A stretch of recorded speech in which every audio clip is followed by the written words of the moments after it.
The length of 40 leaves of a plant are measured correct to the nearest millimeter and the data obtained is represented in the following table. Find the median length of the leaves. आपको leaves का length given है millimetres में और उनके corresponding number of leaves given है और ये total number जो है लीव्स का वो 40 गिवन है आपको, तो इन सब का सम n जो होगा वो कितना होगा 40. And with this information we have to find the median length of the leaves. तो सबसे पहले जो क्लास इंटरवल अगर आप देखें, ये जो लेंथ गिवन है mm में, ये क्लास इंटरवल में आपको गैप नजर आएगा. इसकी जो अपर लिमिट है 126 और उसके ठीक बाद वाली क्लास की जो लोअर लिमिट है 127, इसमें गैप दिख रहा है आपको. लाइकवाइज आप आगे भी नोटिस करेंगे ये 135 और यहाँ पे 136. तो ये जो क्लास इंटरवल है आपका ये डिसकंटिन्यूअस है, तो इनके करस्पॉन्डिंग जो फ्रीक्वेंसी गिवन है ये भी आपकी कैसी होगी, डिस्क्रीट.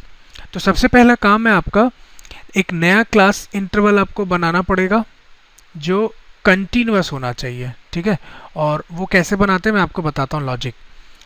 अपर लिमिट कैसे पता चलता है, इसी क्लास का अपर लिमिट और इसके जो ठीक बाद वाली क्लास का लोअर लिमिट है उनका हम एवरेज निकालते हैं, मीन निकालते हैं. मतलब 126 प्लस 127 अपॉन 2, तो इससे आपको मिलेगा 126.5, ठीक है. और सिमेट्री ये बोलता है कि सिंस एक लिमिट आपका इंक्रीज हो गया बाई 0.5, तो आपको जो लोअर लिमिट है इसी क्लास का उसको बाई 0.5 आपको डिक्रीज करना पड़ेगा. तो आप इसको लिखेंगे 117.5. और सिमिलरली आप नेक्स्ट आगे भी कर सकते हैं, मैं बस आपको लिख के बता दे रहा हूँ, आप खुद उसको वेरीफाई कर सकते हैं. ये हो जाएगा आपका 126.5 to 135.5, then 135.5 to 144.5, then 144.5 to 153.5, then 153.5 to 162.5, then 162.5 to 171.5, and finally 171.5 to 180.5. ठीक. नाउ अब नेक्स्ट कॉलम जो बनेगा ये आपका बनेगा क्यूमुलेटिव फ्रीक्वेंसी का. तो यहाँ तो वैल्यू आ जाएगी 3, then 5 plus 3 is 8, 8 plus 9 will give you 17, 17 plus 12 is 29, 29 plus 5 is 34, 34 plus 4 is 38 and 38 plus 2 is 40. और ये हमेशा वेरीफाई किया करिए कि जो लास्ट वैल्यू है वो n के इक्वल आने चाहिए. हमेशा ऑलवेज मेक श्योर कि क्यूमुलेटिव फ्रीक्वेंसी की लास्ट वैल्यू और जो टोटल नंबर n वो हमेशा इक्वल आना चाहिए, अदरवाइज आपसे कहीं मिस्टेक हुआ है, ठीक है. चलिए अब कोई बड़ी बात नहीं है, ध्यान से देखें.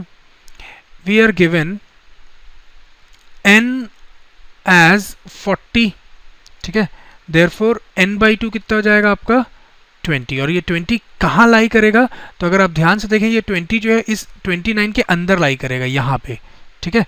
तो उसकी वजह से ये आपका कैसा हो जाएगा, मीडियन क्लास हो जाएगा. तो यहाँ पे लिख देते हैं देयरफॉर मीडियन क्लास. अब आप मीडियन क्लास किसको बोलेंगे, इसको बोलेंगे 144.5 टू 153.5. जो गिवन था उसको नहीं लेंगे हम, ठीक है. हमने जो नया क्लास इंटरवल बनाया उसको हम लेंगे median class. Now median class आपको पता चल गया, तो देखिए lower boundary of median class जो है, lower boundary of median class जिसको हम L से डिनोट करते हैं वो कितना है आपका 144.5. और फ्रीक्वेंसी जो है इसका, इसी मीडियन क्लास का फ्रीक्वेंसी f वो कितना गिवन है आपको 12.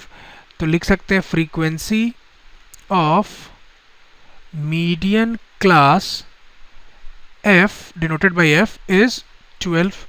और जो क्यूमुलेटिव फ्रीक्वेंसी है किसका, the class preceding the median class, median class के ठीक पहले जो क्लास है उसकी क्यूमुलेटिव फ्रीक्वेंसी, उसको हम CF बोलते हैं. तो मैं शॉर्ट में लिख दे रहा हूँ cumulative frequency of the class preceding the median class, उसको CF से डिनोट करते हैं. वो गिवन है आपको 17, ठीक है. और जो क्लास साइज है अगर आप देखें क्लास साइज H, चलिए पूरा लिख देते हैं, क्लास साइज जिसको H से डिनोट करते हैं वो आपको गिवन है. अगर आप इनका डिफरेंस देखेंगे तो आपको मिलेगा 9. क्लास साइज H कितना आपके पास 9.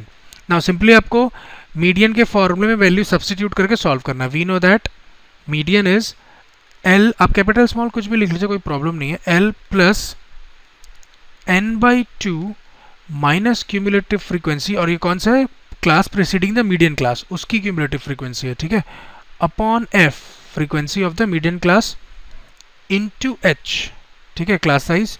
तो एल आपको गिवन है एज 144.5 प्लस n बाई 2 हमारे पास है 20 माइनस क्यूमुलेटिव फ्रीक्वेंसी हमने लिखा है 17 over f is 12 into h आपके पास है 9। तो आप यही सॉल्व कर सकते हैं, 3 3 ज़ा एंड 3 4 ज़ा, फिर ये 20 माइनस 17 हो जाएगा 3 और 3 3 ज़ा 9, तो ये 9/4 आ जाएगा, ये पूरा टर्म आपका 9/4 हो जाएगा। तो मैं यहाँ लिख देता हूँ इज इक्वल टू 144.5 प्लस 9/4, 9/4 कितना होता है 2.25। तो जब आप इनको एड अप करेंगे तो ये मिलने वाला है आपको 146.75 mm, ये आपका फाइनल आंसर है। तो आप लिख सकते हैं फाइनली, जैसे आप एग्जाम में लिखेंगे, therefore the median length of leaves is 146.75 mm. ठीक, so this completes our solution. Let us now move on to fifth question of the exercise.